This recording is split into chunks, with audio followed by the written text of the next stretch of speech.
terra e céus, cantai diante do Senhor. Envolve em pura luz,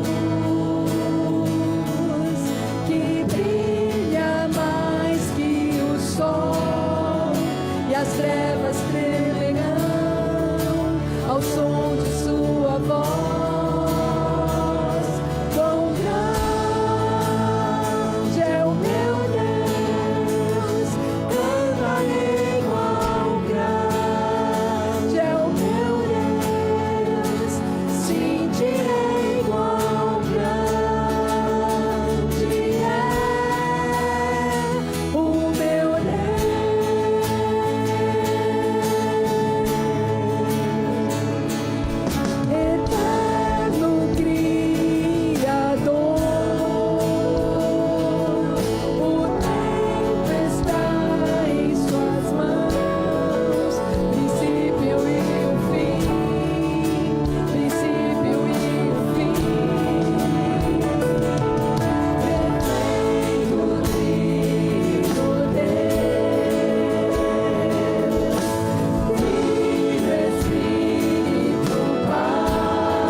Você pode aplaudir o nome do nosso Deus, um Deus grande e maravilhoso, e Ele está aqui. Feche seus olhos. Senhor Deus, obrigado pela Tua presença que aquece os nossos corações.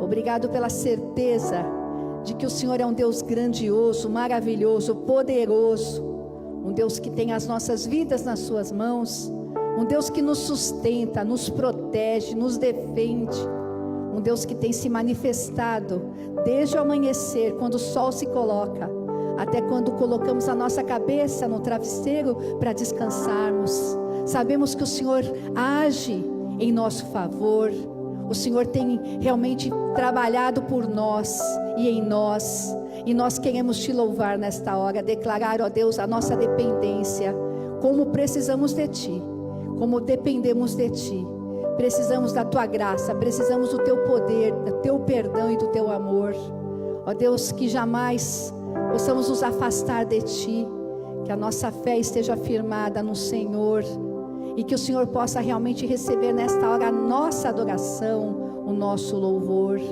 Nós declaramos nessa noite que só existe um único Deus digno de louvor e exaltação, adoração, aleluias e hosanas. Tu és o Deus da nossa vida. Recebe, ó Deus, este louvor, um louvor imperfeito, mas sonda os nossos corações. E ó Deus, se há algum mau caminho, nos perdoa, ó Deus, e que possamos estar diante de ti, te adorando em espírito e verdade.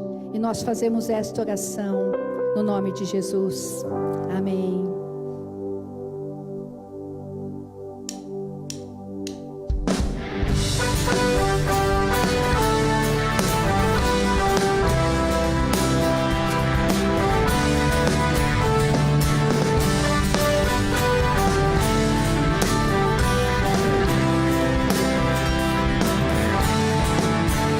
Eu jamais me curvarei, nem louvor darei a homem, para reino rei algum, jamais darei meu coração ou cantarei o desejo do coração, a lealdade, a devoção, vou servir aquele que morreu naquela cruz. Declare somente ao Deus assim. Somente ao Deus assim eu dirijo meu louvor e toda a minha fé ao único Rei dos Reis. Meus joelhos dobrarei, tudo lhe darei.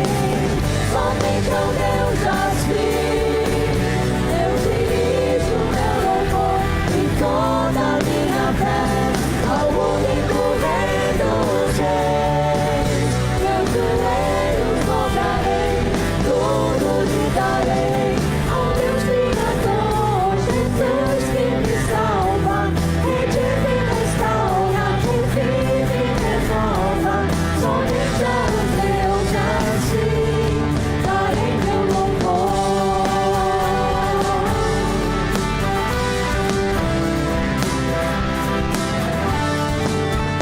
Eu jamais me curvarei, nem louvor darei a homens, para reino rei algum, jamais darei meu coração ou cantarei o desejo do coração, a lealdade, a devoção, vou servir aquele que morreu naquela cruz. Somente ao Deus assim. Declare. Somente ao Deus assim eu dirijo meu louvor e toda a minha fé ao único Rei dos Reis. Meus joelhos dobrarei, tudo lhe darei. Somente ao Deus assim eu dirijo meu louvor e toda a minha fé ao único Rei dos Reis. Meus joelhos dobrarei, tudo lhe darei. Ao Deus Criador, Jesus que me salva, redime, restaura, revive e renova. Somente ao Deus assim darei meu louvor.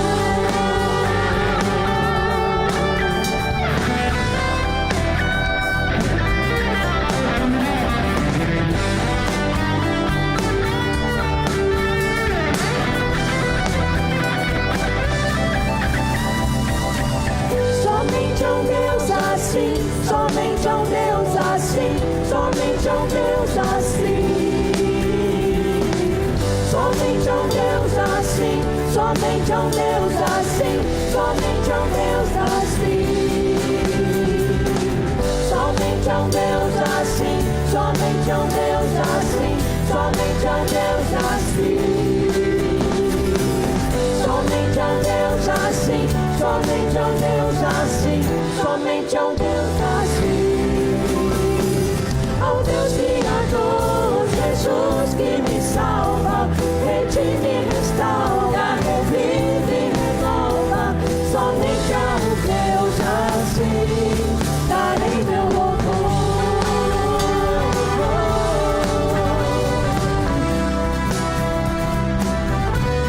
Darei meu louvor.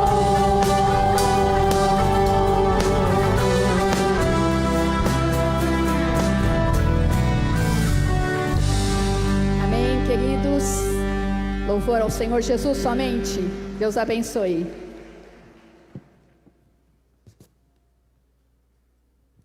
Os irmãos podem assentar-se. Somente um Deus assim. Esse Deus nós vamos estar orando nesse momento, agradecendo a Deus, agradecendo a Ele pela vida de cada um de vocês. Eu sei que tem alguns aqui que firmaram um compromisso da semana inteira, né?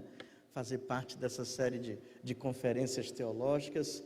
Eu tenho certeza que todos estão sendo muito bem alimentados por tudo que temos ouvido, por todas as experiências que temos compartilhado, e nós vamos pedir a Deus que não seja de uma forma diferente nessa noite, tá bom? Eu quero orar com você, quero lembrar você que durante a palestra você pode preparar a sua pergunta, depois nós estaremos distribuindo alguns papéis, algumas formas de você anotar com caneta, e se você tiver alguma dúvida durante a explanação da palestra, você pode preparar sua pergunta, depois os diáconos vão estar recolhendo, e no final da palestra nós vamos estar juntamente com o nosso palestrante aí, atendendo a todas essas questões, tá bom? Mas por hora vamos orar, agradecendo a Deus por estarmos aqui, e louvando a esse Deus tão diferente, tão especial, esse Deus tão maravilhoso, é o Deus que nós servimos. Vamos orar.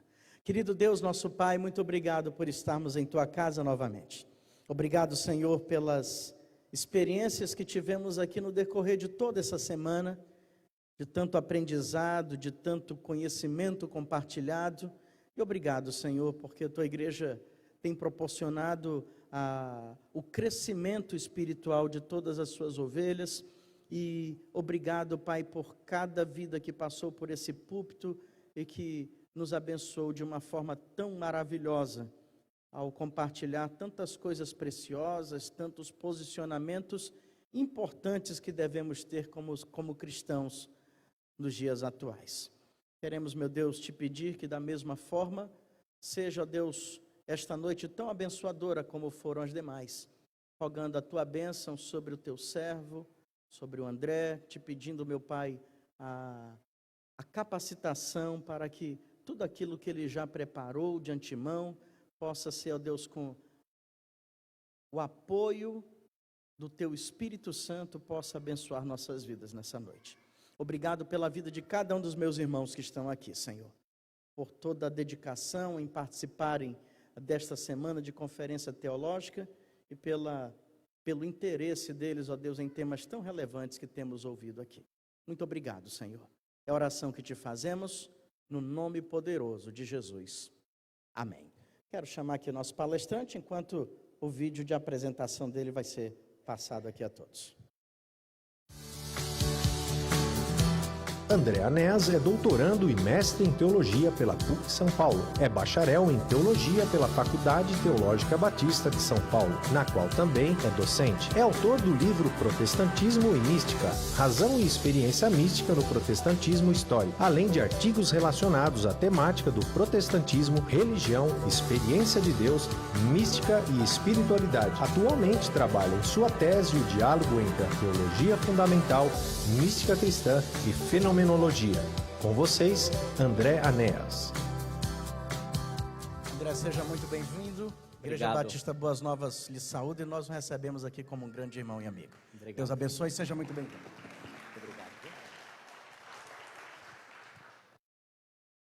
Graça e paz, uma alegria e um privilégio muito grande poder estar aqui nessa noite na Igreja Batista Boas Novas. Eu trago um abraço da nossa comunidade lá em Osasco, Igreja Batista em Quitaúna, que eu tenho pastoreado. Um abraço dos irmãos de lá para os de cá. E estou muito contente e me sinto honrado e privilegiado de poder abordar um tema que me parece tão essencial, tão relevante, tão importante, especialmente nos nossos dias. E eu gostaria de convidá-las a abrirem suas Bíblias no Evangelho de Lucas, capítulo 4, a partir do verso 17.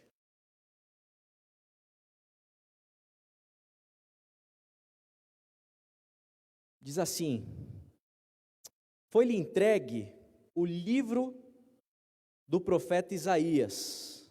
Abriu e encontrou o lugar onde estava escrito: o Espírito do Senhor está sobre mim, porque Ele me ungiu para pregar as boas novas aos pobres. Ele me enviou para proclamar liberdade aos presos e recuperação da vista aos cegos, para libertar os oprimidos e proclamar o ano da graça do Senhor. Então ele fechou o livro, devolveu ao assistente e assentou-se. Na sinagoga todos tinham os olhos fitos nele. E ele começou a dizer-lhes: hoje se cumpriu a escritura que vocês acabaram de ouvir. Queria convidá-los mais uma vez para um tempo de oração. Convido a orar junto de mim. Deus e Pai querido, na tua presença, gostaríamos de clamar para que o teu Espírito Santo nessa noite venha produzir no nosso coração aquilo que só o Senhor pode produzir. Clamamos pelo teu mover no nosso meio e oramos no nome precioso de Cristo Jesus. Amém. Amém. Eu me dispus a tratar nessa noite do seguinte tema: o lugar da justiça social na vida de um cristão. E eu sei que quando a gente fala de justiça social, existe um toque que é dado em questões de ordem política e sociais. E certamente é provável, é possível que a partir somente do meu tema, devido à situação política atual, a polarização que ainda se perpetua nos nossos dias no Brasil, talvez você já tenha olhado para mim: o que esse cara vai falar de justiça social? Talvez você já tenha me lido, feito uma hermenêutica, pensando a partir da questão político-ideológica. Eu gostaria de deixar claro aqui nessa noite que esse terreno, esse campo político-ideológico, certamente é um campo arenoso. É um campo que a gente tem que pisar em ovos, tomar cuidado. Porém, quando eu penso em justiça social, e tudo aquilo que eu vou abordar aqui a respeito de justiça social, eu confesso para os irmãos e para as irmãs nessa noite que eu me sinto confortável, porque o campo que eu tenho diante de mim é um campo sólido, porque eu não parto do universo, da hermenêutica, da interpretação política e ideológica, mas eu quero partir do teológico para poder tratar desse tema. E a partir daquilo que eu compreendo das Sagradas Escrituras, e observo nas Sagradas Escrituras, aquilo que a Bíblia Sagrada fala a respeito de justiça social, como eu disse, eu me sinto extremamente confortável e seguro, porque eu sei que eu vou andar em um solo que não tem nada de areia, que eu posso caminhar tranquilo. E a grande pergunta que o próprio tema nos impulsiona a fazer é o seguinte: qual é o lugar da justiça social na vida do cristão? Qual é o lugar que ocupa essa temática nas nossas vidas, na vida das nossas comunidades religiosas, na vida da nossa família? Qual é o lugar desse tema? Será que é um lugar de prioridade? Será que é um lugar de urgência? Será que é um lugar de relevância? Ou será que é um lugar despriorizado? Ou será que é um lugar de menos importância ou marginalizado?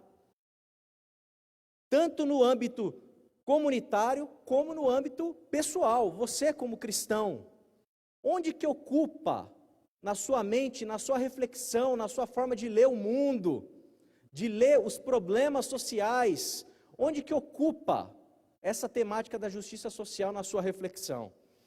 Será, ou melhor, o que será que se passa na nossa mente quando a gente pensa a respeito das injustiças sociais, de pecados de ordem estruturais, de ordem sistêmica, pecados que tocam, injustiças sociais que tocam temas como, por exemplo, a fome. O que a gente reflete sobre a fome que existe no mundo? O que a gente reflete sobre a miséria? Como que a justiça social nos impacta, no sentido da gente pensar a questão dos pobres? Quando a gente pensa em temas mais atuais, que têm aparecido na mídia, como a questão dos estrangeiros, gente que foge de guerra, gente que tem a sua casa completamente devastada, e não tem nenhuma opção a não ser tentar fugir para sobreviver.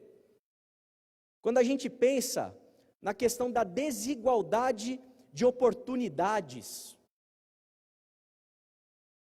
quando a gente pensa, e a gente se sinceramente fizer um exercício, você sabe, eu sei, que se nós tivéssemos nascido em outro lugar, com outro tipo de família, em um outro tipo de país, quem sabe, ou em outro tipo de região brasileira, talvez com a cor da pele diferente, eu e você, nós sabemos que as nossas oportunidades seriam diferentes.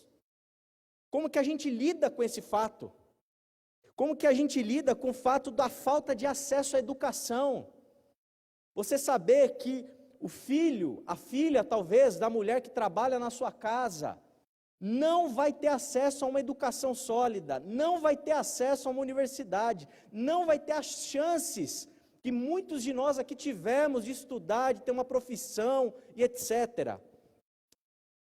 O que ocupa, como que você lida com o fato da falta de acesso à saúde? Quando você olha lá na sua TV, quando a gente assiste a TV e vê aquela fila, num corredor, gente deitada em maca, porque assim não está para ser atendida. Um exemplo mais pessoal meu, a minha sogra, depois de 2 anos, conseguiu uma consulta que estava marcada há 2 anos. Como que a gente lida com essa realidade, com essa questão, com essa injustiça? A questão da escravidão, que ainda existe em outros formatos dentro do nosso mundo.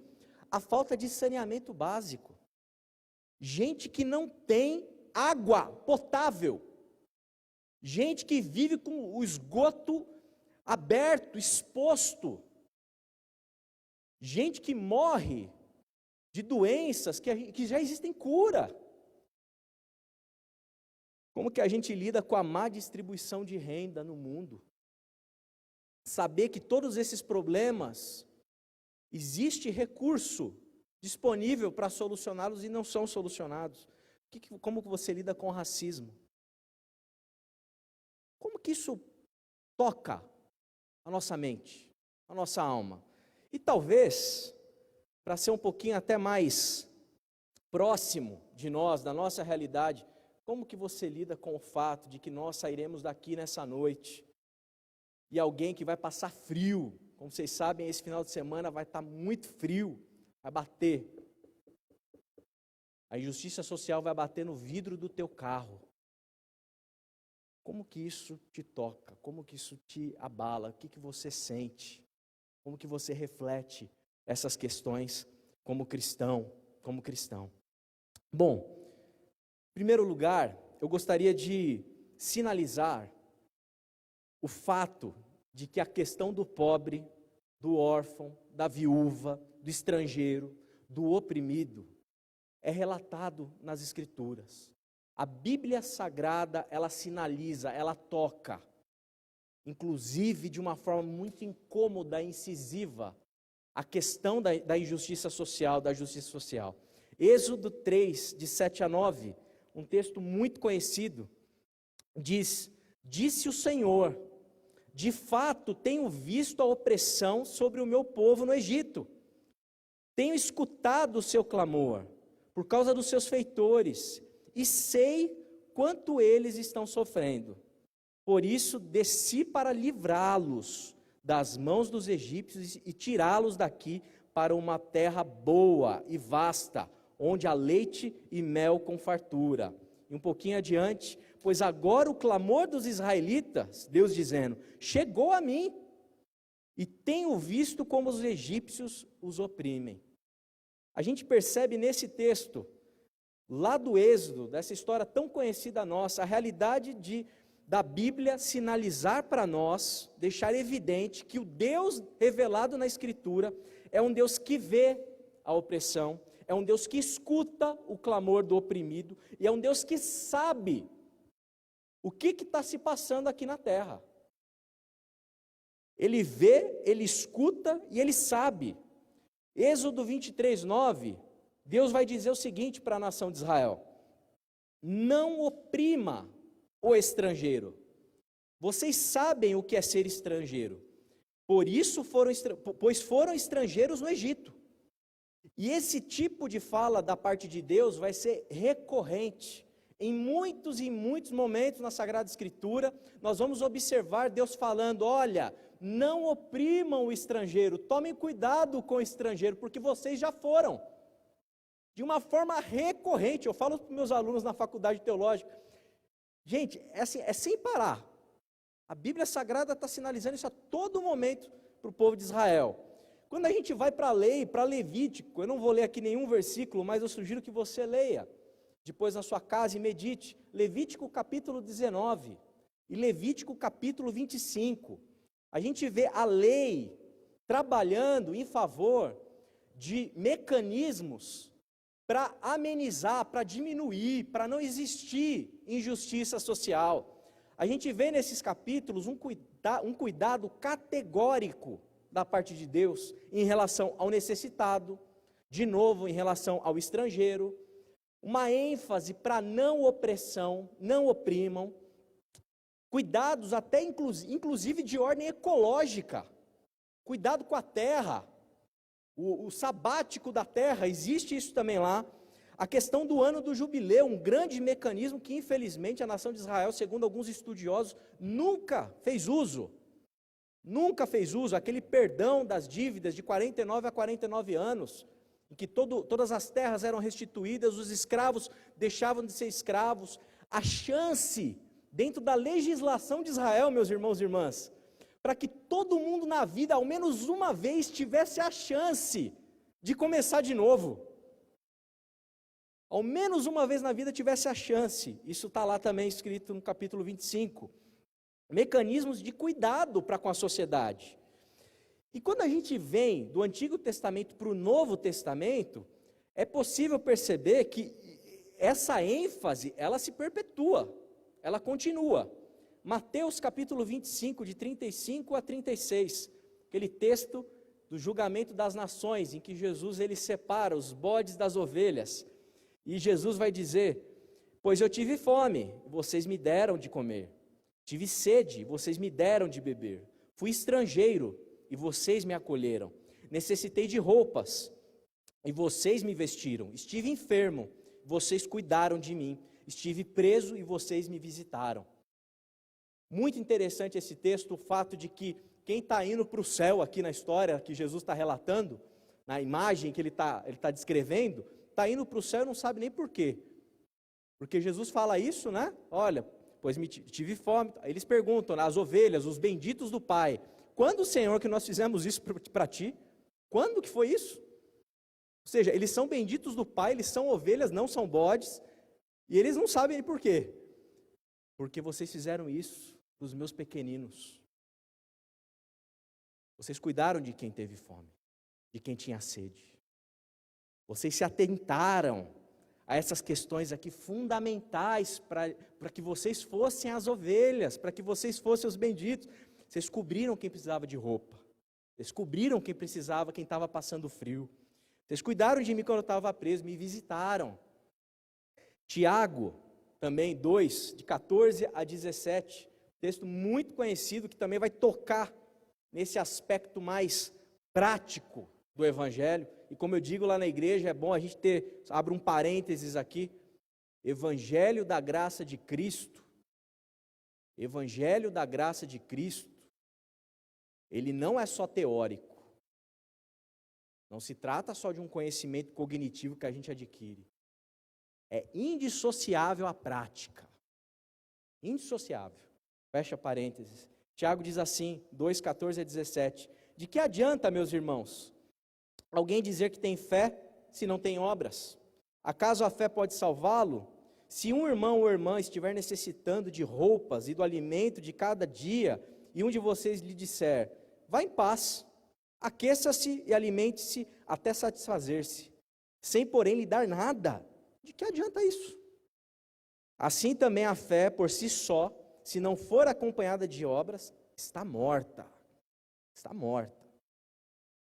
Então, é possível perceber, e com certeza teriam inúmeros outros textos, versículos, passagens que a gente podia aqui expor, discutir de forma um pouco mais exegética e profunda, que tocam a questão da justiça social. Então, a primeira conclusão que a gente precisa ter nessa noite, a importância da justiça social sinalizada nas Escrituras. As Escrituras abordam essa temática recorrentemente, como eu disse, e a gente precisa se atentar a isso. E para compreender o lugar da justiça social na vida do cristão, eu vou fazer aqui um itinerário, vai durar um pouquinho aqui, mais alguns minutos, mas eu quero dar um passo adiante. A gente já sabe que a Escritura aborda essa temática com uma ênfase considerável. E para dar um passo adiante, eu gostaria de trazer aqui para a nossa reflexão um rabino chamado Abraham Joshua Heschel. Abraham Joshua Heschel. O Heschel, ele foi amigo íntimo do pastor Martin Luther King. O Heschel, inclusive, lá em 21/3/65, ele esteve junto com o Martin Luther King na passeata ali, naquela caminhada em Selma. Então ele foi junto do Luther King, um ativista de direitos humanos, especificamente aqui dos direitos civis dos negros no sul dos Estados Unidos. E eu quero trazer esse rabino que escreveu algumas obras que eu gostaria de citar, para quem sabe, se você quiser se aprofundar e se interessar, algumas obras-chave dele. Em primeiro lugar, Homem à Procura de Deus, Deus em Busca do Homem e The Prophets, os Profetas. E o Heschel, ele aborda um assunto e um conceito que eu penso que é importantíssimo da gente compreender aqui nessa noite, e eu creio que vai trazer para nós substância para abordar a questão da justiça social, que é o conceito do patos divino. O patos divino. O Heschel compreende o seguinte: quando ele vai analisar, na sua principal obra lá, The Prophets, ele vai analisar o profetismo hebraico, ele vai compreender o seguinte: olha, o profeta no Antigo Testamento, ele não é alguém que simplesmente recebe uma mensagem da parte de Deus e comunica a mensagem para o povo. Ele não simplesmente recebe uma mensagem da parte de Deus e comunica essa mensagem para um rei, para alguém. Não se trata de uma mera comunicação e troca de informação. Não se trata de transmissão de conteúdo. Não se trata de algo simplesmente lógico, racional e cognitivo que o profeta está fazendo ali na sua atividade profética no Antigo Testamento. E ele vai dizer o seguinte, que Deus, ele não apenas se preocupa com a humanidade, Deus não apenas se preocupa com a humanidade, mas Deus, ele é pessoalmente afetado pela humanidade. Ele não está simplesmente preocupado com o mundo, ele não está simplesmente preocupado com a sociedade, ele não está simplesmente preocupado com a injustiça social. Deus está sendo afetado por aquilo que o homem faz aqui na terra. Ou seja, ele está dizendo o seguinte para nós, o resto, que Deus, quando ele faz o mundo, cria o mundo lá em Gênesis, ele diz o quê? Que era tudo muito bom, muito bom. Então Deus, ele manifesta um juízo de valor a respeito daquilo que está acontecendo, do que ele está criando, do que ele está vendo que a criação é boa. Só que quando a criação também age de forma, e aqui dentro do nosso recorte, uma sociedade com injustiça social, uma sociedade com todos esses dilemas que nós descrevemos aqui, quando a sociedade oprime o pobre, pisa no mais fraco, quando há esse tipo de injustiça, Deus, da mesma forma que ele fala na criação que tudo era bom, ele também fala também, ó, isso não está bom, isso não está bom e não está nada bom. E Deus se ira, porque Deus, ele não somente, como eu disse, se preocupa, mas é afetado por aquilo que a humanidade faz. Então, Deus, ele tem essa capacidade de ser afetado de forma benéfica ou de forma irada. Irada. E como a gente pode observar, por exemplo, no Salmo de número 18, né? O escritor, o salmista ali descreve Deus como uma figura, às vezes que parece um dragão tacando fogo nos outros. Deus irado. Deus irado. Ou seja, o que o Heschel vai trabalhar dentro desse conceito do patos divino, a partir disso que eu já disse? Que, em primeiro lugar, Deus, ele sente algo em relação ao homem. Ou seja, existe um patos de Deus em relação ao homem. Existe um sentimento em relação ao homem. Existe uma emoção de Deus em relação ao homem. O homem afeta a Deus. Esse é o primeiro ponto que a gente precisa compreender para entender o profetismo hebraico à luz do conceito de patos divino que o Heschel vai trabalhar. Depois que Deus, ele é afetado pelo homem, qual que é o segundo momento? Deus, ele entrega o seu coração, a sua emoção, o seu sentimento. Deus entrega o seu patos para o profeta. Deus não entrega a mensagem, simplesmente. Deus não entrega um texto. Deus não entrega uma teologia sistemática sobre o problema que o profeta vai enfrentar. Deus entrega o coração dele, bota o coração dele dentro do profeta. Deus, portanto, ele afeta agora o profeta. Ele foi afetado e agora ele afeta o profeta. Isso é muito interessante da gente observar no exemplo de Oséias e Gomer. Oséias e Gomer. Em Oséias 1, 2 a 3, diz assim: quando o Senhor começou a falar por meio de Oséias, disse-lhe: vá, tome uma mulher adúltera e filhos da infidelidade, porque a nação é culpada do mais vergonhoso adultério por afastar-se do Senhor. Por isso ele se casou com Gomer. Deus, ao invés de chegar para Oséias e dizer: Oséias, é o seguinte, olha, o povo se afastou de mim, o povo está sendo adúltero para comigo. Deus não faz isso. Oséias, casa com essa adúltera, casa com essa mulher, porque você vai sentir o que eu sinto. Então Deus entrega o patos dele para o profeta. Passo 3, o profeta transmite o patos de Deus, transmite o testemunho do que Deus sentiu, ou seja, o interesse que Deus tem em relação à humanidade para a humanidade. Esse é o papel do profeta. A partir o profeta recebeu o patos de Deus, ele vai transmitir esse patos para a humanidade. O profeta, portanto, aí, ele afeta o ouvinte. O que a gente precisa compreender da experiência profética é que ela é muito menos algo relacionado a um antropomorfismo, algo que surgiu no coração do homem, na indignação do homem, do profeta, e muito mais algo no sentido de um teomorfismo.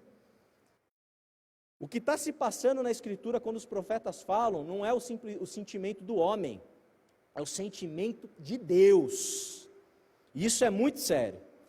Então, a partir daí, a gente consegue olhar com um olhar diferenciado. Por exemplo, Isaías 58, de 6 a 10.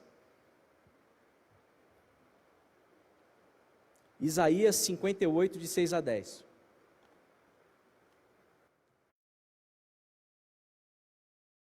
O texto diz assim: o jejum que desejo não é este? Soltar as correntes da injustiça, desatar as cordas do jugo, pôr em liberdade os oprimidos e romper todo jugo? Não é partilhar sua comida com o faminto, abrigar o pobre desamparado, vestir o nu que você encontrou e não recusar ajuda ao próximo? Aí sim, a sua luz irromperá como alvorada e prontamente surgirá a sua cura. A sua retidão irá diante de você e a glória do Senhor estará na sua retaguarda. Aí sim, você clamará ao Senhor e Ele responderá. Você gritará por socorro e Ele dirá: aqui estou.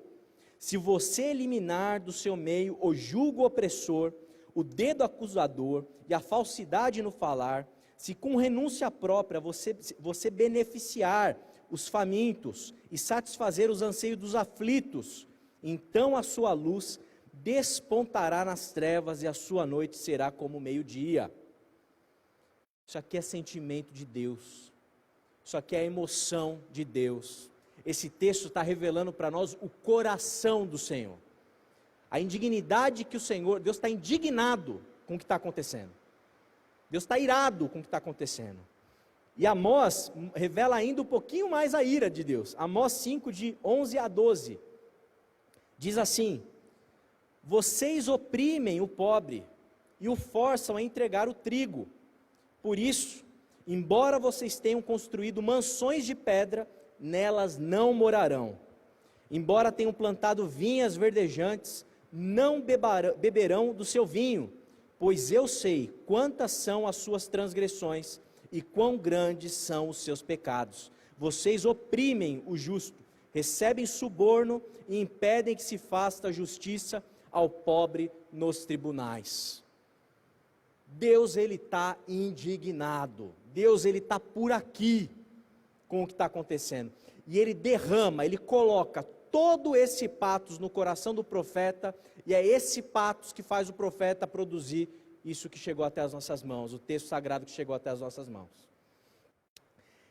E diante dessa realidade, o Heschel vai dizer o seguinte, lá em Deus em Busca do Homem, abre aspas para o Heschel: Deus não está indiferente à busca do homem por Ele.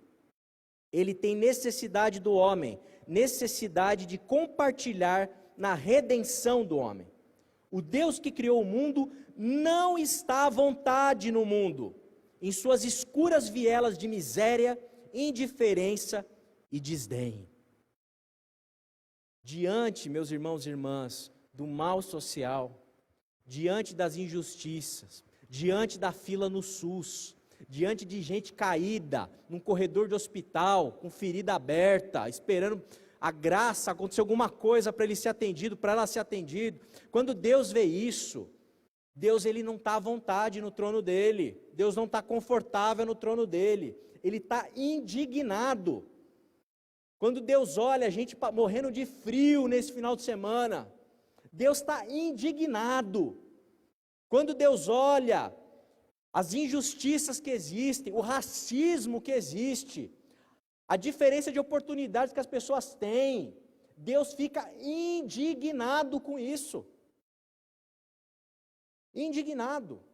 E isso precisa ficar claro para nós. E a terceira conclusão é a seguinte: a justiça social, a questão da justiça social, o desejo por justiça social, está no coração, no patos de Deus. Não se trata de um conceito, se trata de uma teologia sistematizada, se trata de emoção. Aquilo mexe com os brios do nosso Senhor, aquilo incomoda o nosso Senhor. Então essa é a segunda conclusão importante aqui no nosso itinerário. E talvez você esteja me perguntando: puxa, mas o seu tema é o lugar da justiça social na vida do cristão. A gente já entendeu o lugar da justiça social no coração de Deus. E agora a gente vai entrar na questão do cristão. Tem uma profecia importante que está lá em Ezequiel 36, de 26 a 27. Uma profecia em que ele sinaliza uma fala de Deus chave para nós cristãos, que vai se concretizar de forma plena ali em Atos 2. A gente vê o profeta dizendo, Deus dizendo através do profeta: darei a vocês um coração novo, e porei um espírito novo em vocês. Tirarei de vocês o coração de pedra, e em troca darei um coração de carne. Porei o meu espírito em vocês, e os levarei a agir segundo os meus decretos, e a obedecer fielmente as minhas leis. Foi isso que Deus fez, amém? Creio eu, nas nossas vidas. Porque quando a gente pensa o nosso cristianismo, a gente pensa a partir ali daquela matéria da teologia, da soterologia, a doutrina ali da salvação. A gente entende que no dia em que a gente reconheceu ali os nossos pecados, em que a gente se prostrou diante do Senhor e disse: Senhor, eu não valo nada, preciso de um Salvador. A gente entende que aconteceu algo conosco nesse dia. O Espírito Santo veio habitar em nós, certo? Creio que todos nós temos essa compreensão. E por isso há uma conexão, há um toque. A soteriologia, ela esbarra na pneumatologia. A doutrina da salvação esbarra na doutrina do Espírito Santo. E compreender a pneumatologia, especialmente a paulina, ela é importante para a nossa reflexão aqui nessa noite. Então vamos lá para 1 Coríntios 3,16. Diz o seguinte: vocês não sabem que são santuário, em outras versões, são templo de Deus, e que o Espírito de Deus, o próprio Deus, vive ou habita em vocês? Então o apóstolo Paulo está sinalizando isso que eu descrevi aqui. O momento da sua conversão, o momento em que a ficha caiu, o momento que você se prostrou, você se humilhou, nós nos tornamos santuários de Deus, nós nos tornamos templos de Deus. Então, isso significa dizer o seguinte, que Deus, Ele não colocou em nós um patos, Ele não colocou em nós a sua emoção diante de determinada situação. Deus colocou-se dentro de nós. O Espírito de Deus habita as nossas vidas. O Espírito do Senhor, o Todo-Poderoso, habita em você, habita em mim. Romanos 8:9, diz assim a Paulo de novo: entretanto, vocês não estão sob o domínio da carne, mas do Espírito, se de fato o Espírito de Deus habita em vocês. E se alguém não tem o Espírito de Cristo, não pertence a Cristo. Aí outra pergunta importante para nós fazermos: Espírito de Deus, Espírito Santo, quem é o Espírito Santo?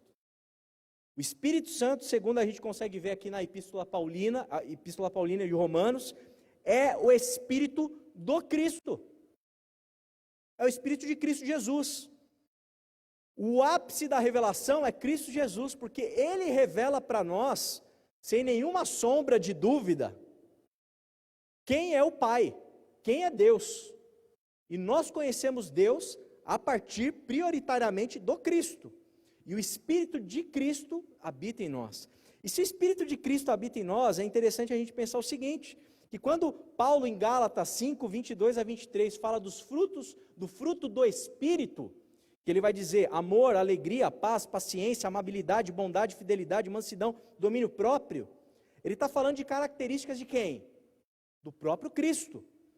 Ou seja, é esperado da parte daquele que professa Cristo como Senhor e Salvador, é esperado daquele que sinaliza e diz que teve uma experiência soteriológica, uma experiência pneumatológica, melhor dizendo, e que foi salvo, e que o Espírito habita, que o que aconteça com essa vida? Que dê fruto. Que fruto? Fruto de semelhança ao Cristo, a Cristo Jesus. E isso precisa ficar claro para nós. Quando você vê um cristão bravo, irritado, babando e querendo sangue, a gente precisa questionar. Que fruto é esse que árvore é essa que deu esse fruto? Quando a gente vê, e eu já fiz esse teste já, perguntei para uma meia dúzia assim, falei, vocês querem a paz? Essa foi a pergunta. Vocês querem a paz? Ah, não sei, pastor. Não sei, porque é o anticristo que tem aqui a paz.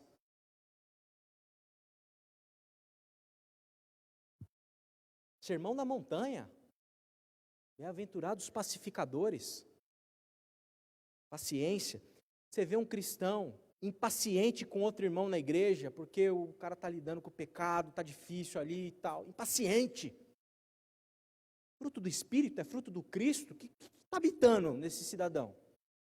Então, o fruto do Espírito é o fruto do Cristo. E o Espírito Santo que habita em nós é o Espírito de Cristo. Nossas vidas deviam ser permeadas, precisavam exalar características que refletem quem? Cristo Jesus. E eu queria voltar agora ao texto que eu li inicialmente. Porque quando Jesus, ele chega na sinagoga, em Lucas capítulo 4, e ele pega o rolo de Isaías, do profeta Isaías, um profeta, nós estávamos falando de profetas agora há pouco, e ele lê e diz, o Espírito do Senhor está sobre mim, sobre Cristo, porque Ele me ungiu para pregar boas novas aos pobres, Ele me enviou para proclamar liberdade aos presos, recuperação de vista aos cegos, libertar os oprimidos, e proclamar o ano da graça do Senhor, o ano da graça que, como eu disse, Israel nunca comemorou direito, nunca fez direito. Mas em Cristo Jesus, Cristo se apropria da profecia de Isaías e fala assim, ó, é sobre mim. Hoje se cumpriu a profecia. Portanto, o Espírito que nós recebemos, o Espírito do Cristo, é o Espírito que exala isso aqui. Exala gente que quer dar boa notícia. Gente que quer ver liberdade, gente que quer ver gente recuperada, quer ver o oprimido libertado. Gente que quer anunciar e proclamar o ano da graça do Senhor. Portanto, na experiência pneumatológica nossa, de nós cristãos, nós não recebemos o patos, simplesmente. É um negócio muito mais profundo. Se você acha que o resto é profundo, eu acho ele, eu gosto muito dele, o cristianismo leva a coisa para uma outra dimensão. O Espírito do próprio Messias está habitando dentro da sua vida. Deus habitando o humano. E eu queria recapitular tudo o que a gente falou, só para a gente não se perder aqui no raciocínio. Em primeiro lugar, se a justiça social está no coração de Deus, se Deus entrega o seu patos aos profetas, uma vez que ele foi afetado por aquilo que aconteceu aqui na terra, aqui na sociedade, na realidade. Se Cristo se apropria da tradição profética, fala que essa tradição profética se cumpriu nele. Se o Espírito de Deus, Cristo, habita em nós, a justiça social deveria estar no coração do cristão. A justiça social deveria estar no coração do cristão, daquele que professa que é discípulo do Cristo, que é a habitação do Espírito de Cristo. Isso devia abalar nossas emoções. Isso devia abalar as nossas vísceras. Isso devia abalar todo o nosso patos, toda a nossa emoção, todo o nosso consciente, o nosso subconsciente, o nosso inconsciente. Isso devia mexer com a gente. Isso devia nos mover. Isso devia afetar radicalmente a nossa mente, os nossos olhos e a nossa prática.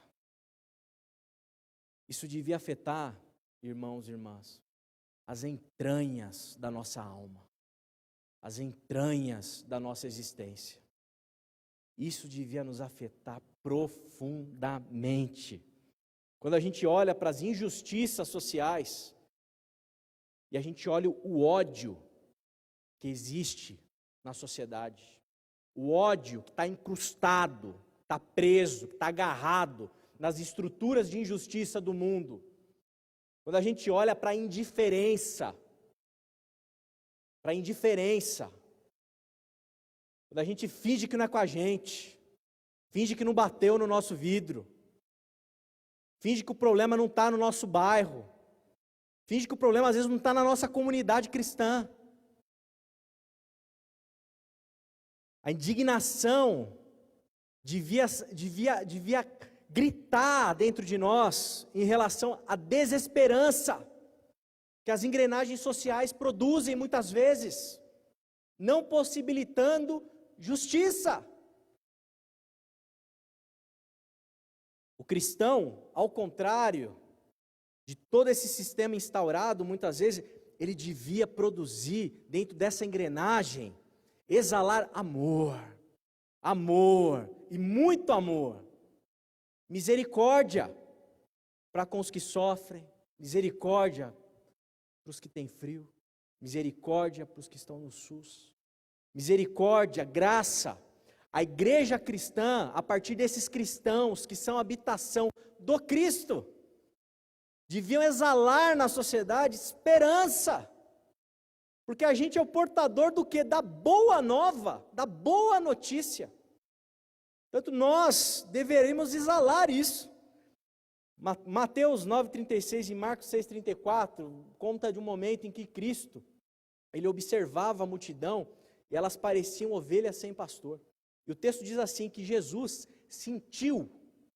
ele sentiu compaixão. Pergunta que a gente tem que fazer, a gente sente compaixão do que sofre? A gente sente compaixão do vulnerável?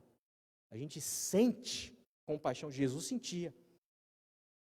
Um grande exemplo que nós temos, eu já sinalizei aqui indiretamente, de irmão nosso, inclusive batista, que exalou com a sua biografia, alguém que não somente recebeu de Deus um patos, mas recebeu o próprio Deus e produziu um tipo de teologia encarnada.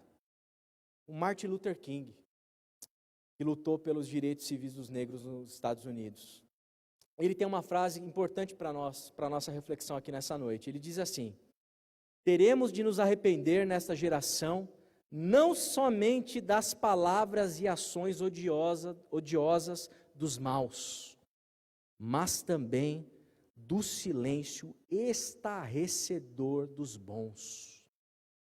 Estarrecedor dos bons. E a partir daqui eu já vou para as minhas considerações finais nessa noite. E eu queria te fazer algumas perguntas, e queria que você tentasse refletir e responder. O que você sente pelo que sofre? O que você sente diante da pobreza, da fome, dos oprimidos que existem na nossa sociedade? O que você sente? O que você sente acerca das injustiças sociais e dos males que assolam o mundo? Especificamente o Brasil. Você como cristão, o que você sente em relação a isso? E mais duas perguntas. O que a igreja de Jesus, sente pelo que sofre? O que a igreja de Jesus sinaliza que sente pelo pobre, pelo oprimido, pelas injustiças no mundo, pelo racismo, pelos problemas ecológicos? O que a gente sente? O que a igreja de Jesus sente acerca dos males no mundo? Perguntas importantes que a gente precisa fazer. E tem algumas frases que eu escuto que me assustam. Como teólogo brasileiro, como pastor de igreja local, fico assustado quando eu escuto, por exemplo, um cristão ou uma cristã dizendo a seguinte frase: bandido bom é bandido morto. Como que a gente recebe isso? Quando a gente escuta um cristão, uma cristã, um professo ali discípulo de Jesus, dizendo, esse negócio de injustiça social não é problema meu. O problema é ir para o céu, quero ir para o céu. Justiça social, estou na metafísica. Lá que está o meu assento teológico. Carlos Bezerra Júnior, nosso irmão em Cristo, tem feito um ótimo trabalho no meio político. Ele disse o seguinte, alguns meses, uns anos atrás, acho que 1 ano e meio, 1 ano e pouco atrás, talvez. Algo que marcou a minha vida. Ele disse o seguinte, as pessoas podem nos odiar por causa de Jesus, mas jamais deveriam odiar Jesus por nossa causa. E quando a gente vive um tipo de religião árida, um tipo de religião cínica, um tipo de religião insensível, é isso que a gente produz. Gente que passa a odiar a imagem de Cristo que a gente está sinalizando para o mundo. O Heschel, a respeito desse ponto, ele diz assim, é costume, isso aqui é importantíssimo, é costume responsabilizar a ciência secular e a filosofia antirreligiosa pelo eclipse da religião na sociedade moderna. Grosso modo é isso que a gente escuta. Aí ele continua, seria mais honesto responsabilizar a religião por seus próprios defeitos. A religião entrou em declínio não porque foi refutada, mas porque tornou-se irrelevante, insensível, opressiva e insípida. Vou terminar com a pergunta que iniciou e que deu o nome, o tema dessa noite. Qual o lugar da justiça social na vida do cristão? Esqueça ideologia política. Não é a partir daí que eu falo. Eu falo da teologia. E a minha resposta para essa noite é o seguinte: o lugar da justiça social na vida do cristão é em seu coração fecundo pelo Espírito Santo. Amém. Amém. Deus os abençoe.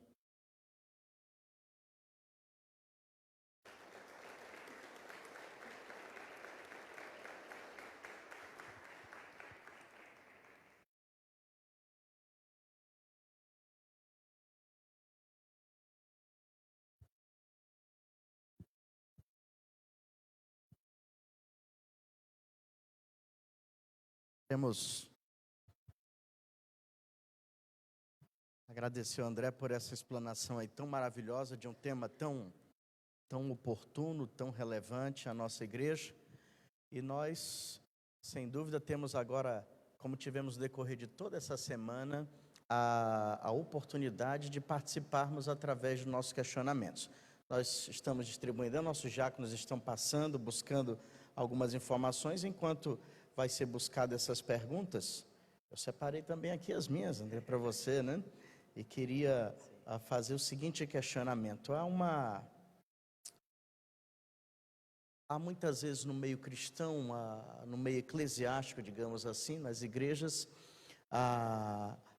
o questionamento sobre a igreja realizar o seu trabalho social, desenvolver, né, o aspecto da justiça social, mas sem correr o perigo de viver no meio de práticas assistencialistas. O que você diz, como você discorre sobre isso aí? Como a igreja pode aplicar a justiça social, o cristão pode realizar isso aí, sem alimentar a tendência assistencialista, que muitas vezes, e no meios políticos, é usada de uma forma até mal intencionada?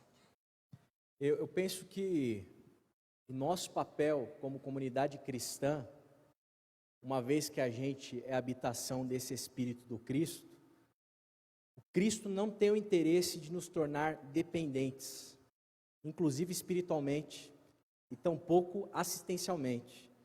A intenção, o projeto de Deus para a humanidade, o projeto de Deus para o homem, é que ele se realize plenamente, que ele se desenvolva plenamente. Portanto, eu creio que é a missão da igreja, uma vez que a gente é embaixador do Cristo na terra, promover não uma mera assistência, uma dependência, mas buscar de N maneiras, N estratégias, daí a gente pode até refletir sobre isso, mecanismos para colaborar para essa emancipação desse que em dado momento está dependente, está necessitado. E eu creio que a igreja, ela cumpre isso de uma forma interessante, na medida em que ela dá possibilidade, às vezes, para uma pessoa que está sem recursos, que participou de projetos na qual foi assistida, às vezes de começar a se envolver numa comunidade, de ter a oportunidade de trabalhar no meio eclesiástico, de tocar um instrumento, às vezes ir para um seminário, e isso vai produzindo o quê? Dignidade, né? Isso vai produzindo e vai tornando esse homem aquilo que Deus quer para os homens e para as mulheres, né? Que eles de fato se desenvolvam e sejam de fato livres, né? Libertos de todos os tipos de amarras que a gente possa imaginar. Então acho que a igreja tem que ir, o buraco da igreja é mais embaixo. Acho que é por aí. Muito bem. Pastor André, temos aqui um questionamento seguinte. Independente do sistema político, econômico, injustiças sociais sempre ocorrem. E a pergunta é a seguinte: o fim da injustiça social na Terra é algo utópico? Está somente no plano do governo celestial ou não?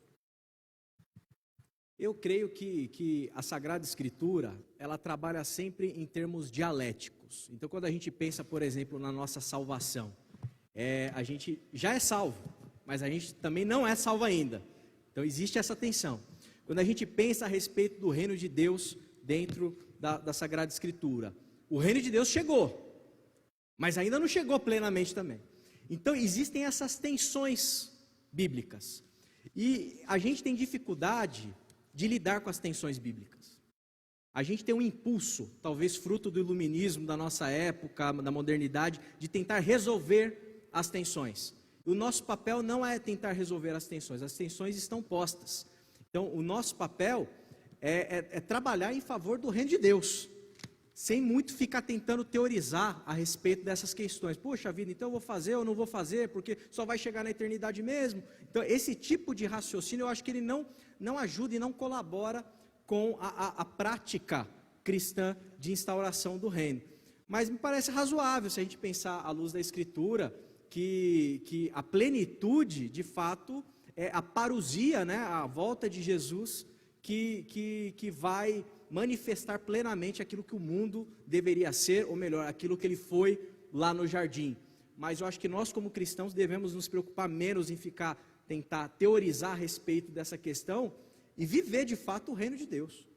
Viver e fazer o que puder fazer na nossa vida para poder melhorar o mundo, sim, transformar o mundo, sim, para que o nosso trabalho seja a luz de Cristo para a humanidade. Muito bem.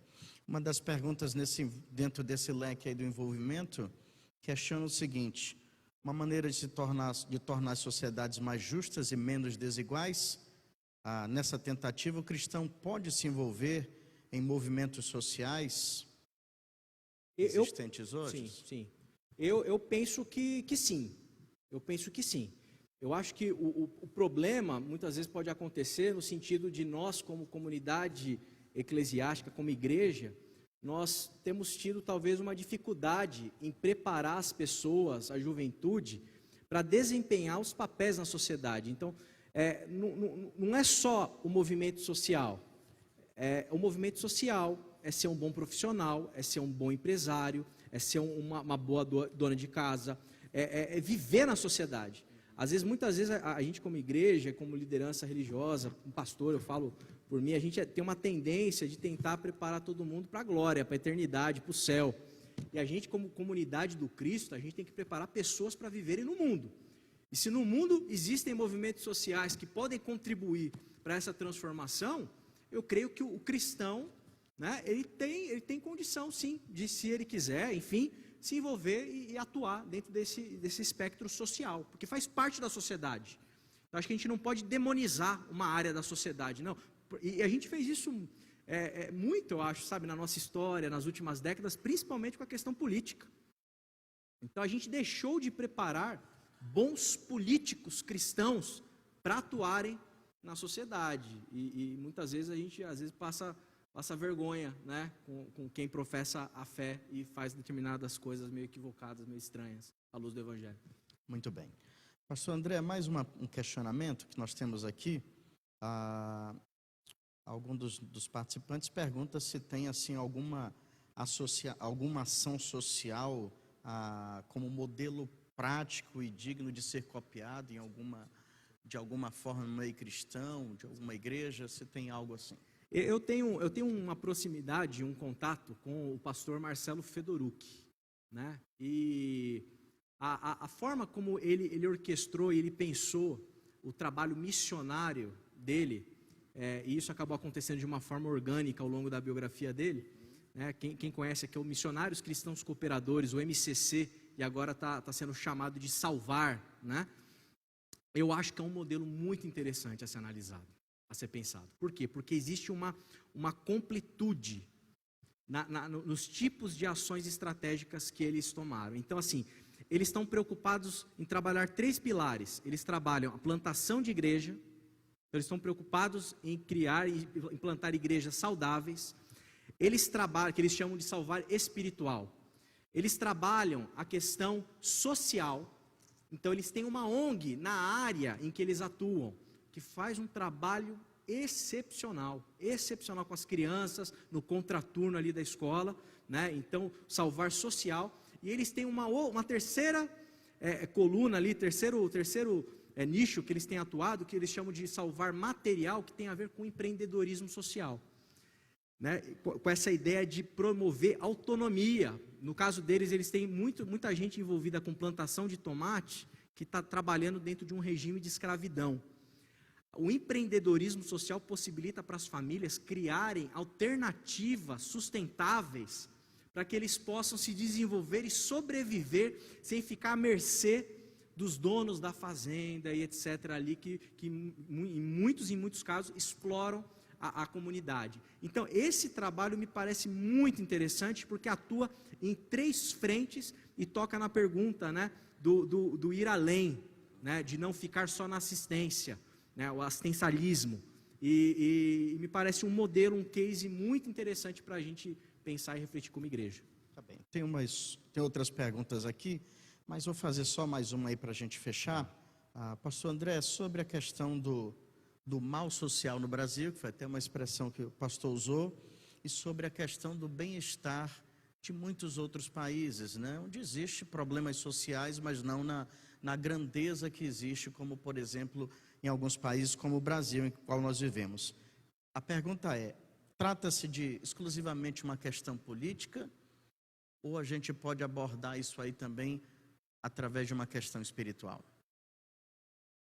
Eu particularmente, eu procuro ser muito cauteloso em espiritualizar esse tipo de coisa, né? A espiritualização desse tipo de situação pode fazer com que a gente cometa certas graves injustiças, a gente banalize, de certa maneira, o discurso teológico. Eu acho que pode acabar, o substrato desse tipo de discurso pode tornar a nossa fala irrelevante e pode fazer com que as pessoas, de fato, elas vão odiar o Cristo que a gente está sinalizando.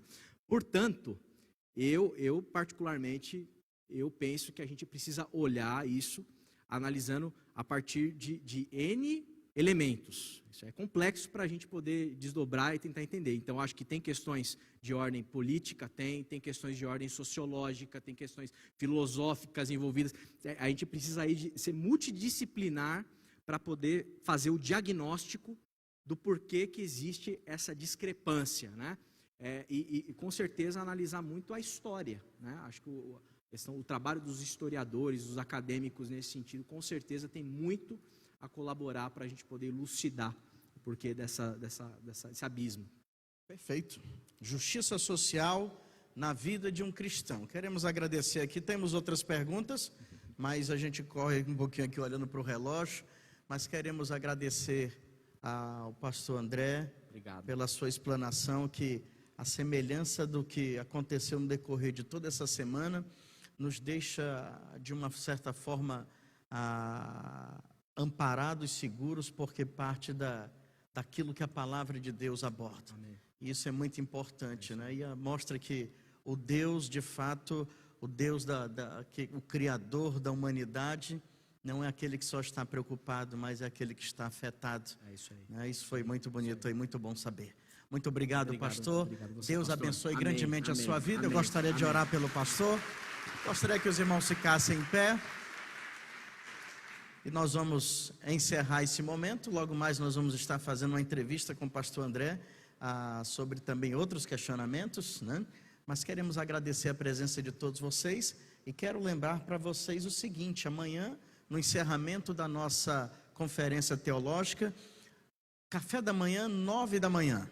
Ok? Se você quiser vir aqui tomar um café conosco, 9 da manhã, nós estaremos aqui iniciando as nossas programações com um delicioso café. E às 10 horas nós vamos iniciar a nossa palestra, o encerramento dessa conferência teológica, com o pastor Jonas Madureira, com o tema Ideias em Conflito. Então todos vocês aqui são convidados para ouvirem, para aprenderem, também para, de certa forma, contribuírem através dessa interação que nós estamos fazendo aqui no decorrer de toda essa semana, ok? Vamos orar agradecendo a Deus por esse momento, agradecendo a vida do pastor André, da sua esposa Aline, que está ali. Muito obrigado, Aline, também por estar aqui conosco. Que Deus abençoe grandemente a vida de vocês. Vamos orar. Querido Deus, nosso Pai, eu quero te agradecer por esse momento tão maravilhoso, tão edificante aqui em tua casa, em vista de um tema tão relevante, tão latente em nossos olhos, que é a questão social, e que como cristãos precisamos realmente fazer a diferença, Pai. Precisamos, ó Deus, assumir a nossa responsabilidade nesse cenário. E obrigado, Senhor, porque embasado em tua palavra e em tantos outros pensadores que foram mencionados aqui nessa noite, personagens da história que fizeram a diferença no seu tempo, nós podemos encontrar, ó Deus, elementos suficientes e práticos para entendermos que precisamos não estar à margem das questões sociais, mas como cristãos e como igreja sermos atuantes, firmes, baseados no pensamento de Deus e nas práticas que Jesus Cristo realizou enquanto esteve aqui na terra e tudo aquilo que ele ensinou para os seus discípulos. Obrigado, Pai, pela vida do pastor André, pela presença também aqui conosco da Aline. Obrigado, Senhor, porque tu tens dado a capacidade ao teu servo para abordar essas questões. Continua, meu Deus, a fortalecê-lo, a conduzir os seus passos ministeriais e sempre, ó Deus, aonde estiver, poder compartilhar de instruções e de um conhecimento tão maravilhoso como foi compartilhado conosco nessa noite. Muito obrigado, meu Deus. É a oração que te fazemos no nome poderoso de Jesus. Amém. Muito obrigado, irmãos. Deus abençoe e uma boa noite a todos.